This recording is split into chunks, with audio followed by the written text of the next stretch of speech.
प्रियंका गांधीच्या सभेसाठी उदगीर शहरात तगडा पोलीस बंदोबस्त, बंदूकधारी जवान तैनात।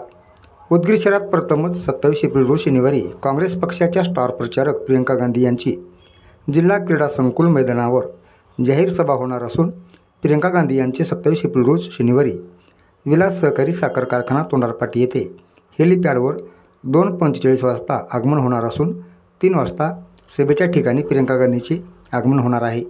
सभा संपल्यानंतर 4:30 वाजता सभास्थळी येथून रवाना होणार असून प्रियंका गांधी यांच्या सभेसाठी उदगीर शहरात तगडा पोलीस बंदोबस्त लावल्याने उदगीर शहराला छावणीचे रूप आले आहे। 375 पोलीस कर्मचारी, 70 महिला पोलीस कर्मचारी, 6 उपविभागीय पोलीस अधिकारी, 14 पोलीस निरीक्षक, 50 API असा पोलिसांचा फौजफाटा असून आंध्र प्रदेश येथील बंदूकधारी जवान उदगीर शहरात तैनात करण्यात आले आहेत।